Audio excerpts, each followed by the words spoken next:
thing that interferes with my learning is my education. And it's about time we change that. If you have your smartphones, if you Google right now, university makes me. If you Google that right now, you know the first 4 automatic answers?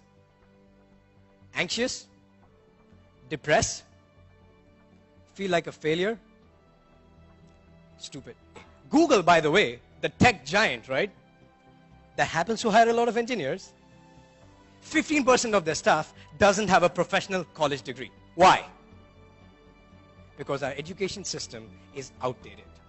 It was built in the 1900s. It was built for the industrial age. It was built for people to prepare themselves to live and have a creative life in the industrial world. It's outdated now. I can prove it to you. How many of you have a smartphone here? Great.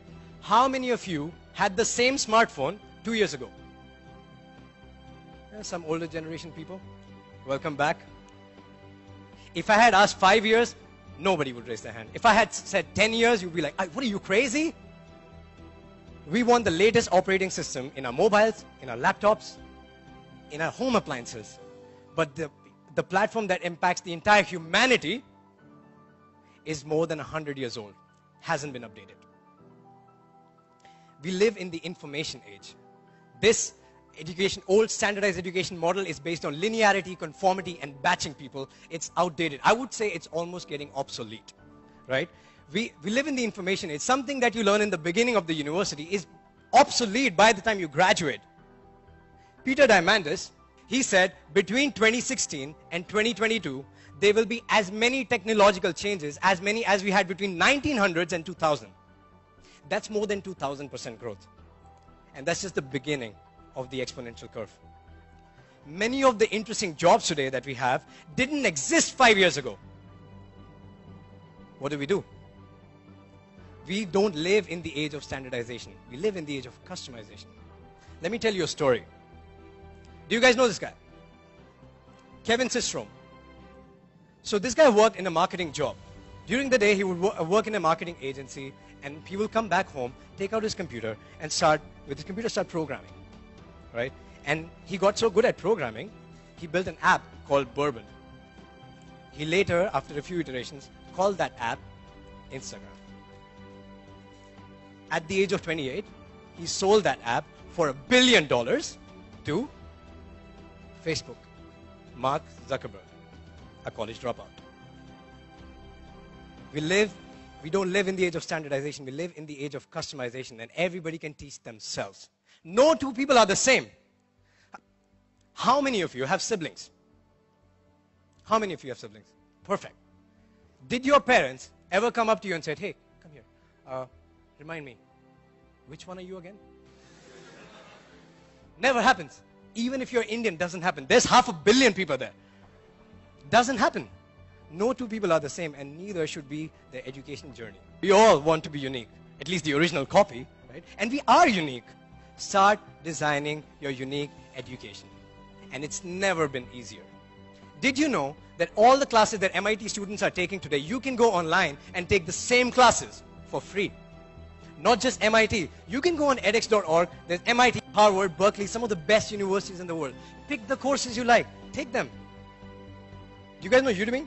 You can go on Udemy and learn basically everything from programming to photography, right? Turn your passions into your professions. You can do that. Most of the courses are less than $200. I've purchased courses in their promotion for $15, right? You can do that. Start educating yourself. And that's the first key. Just the only one. The next one, here's how you take it to the next level. How many of you know this guy, Elliot Bisnow? No one. Great. So this guy was a young American entrepreneur living in US, starting out as a digital entrepreneur at the age of 24. He felt really lonely. He didn't have, he had a lot of unanswered questions. What he did, he picked up his phone, started calling successful digital entrepreneurs in US and said, hey guys, I stay in Utah. I'm inviting a lot of digital entrepreneurs. Why don't you come hang out with me? And you know what? I will pay for it. He took $50,000 on credit card debt and invited 50 different entrepreneurs for one trip. But then he was on to something. Next year, 200 people came, and they paid. The year after, 700 people came and they paid. Today, he gave birth to what we call the Summit Series. People like Richard Branson speak at that event today.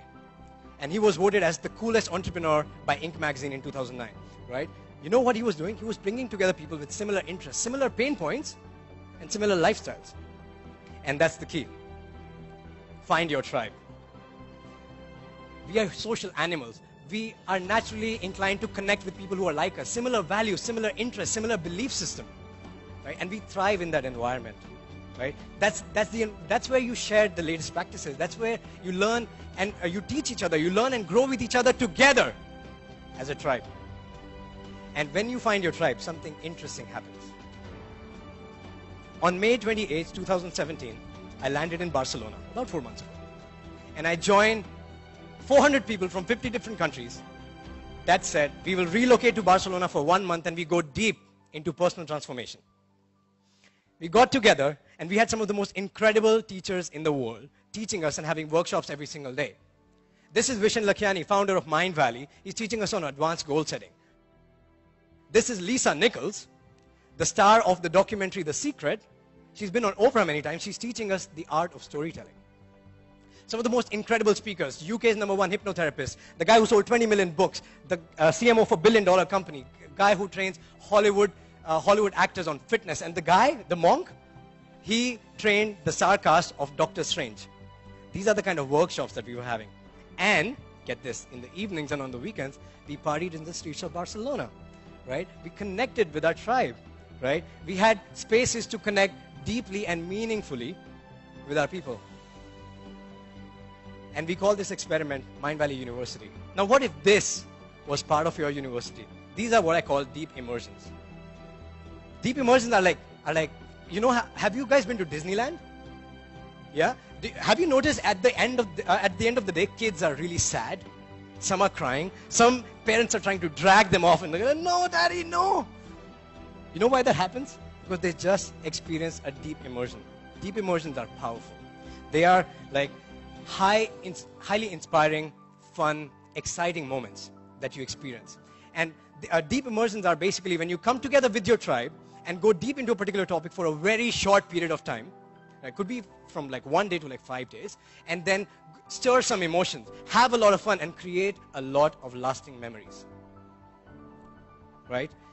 And these are your conferences, your events, your summits, your TEDx is a deep immersion. You come together as a tribe. Right? Your deep immersions are extremely important, and that's the third key. And your deep immersions go back, add into self-education. When I came back from Barcelona, I came back with a list of 7 different books, 3 different online courses, and 3 classes I'm taking in Kuala Lumpur right now. Because I got those things, got those ideas, right? Added back into my self-education. And this becomes the wheel of modern education. Self-education, my tribe, and deep immersion. And here's the thing. The smartest people in the world, the outliers, the game changers, the moonshot takers, they never quit their education. They simply escape the outdated education system.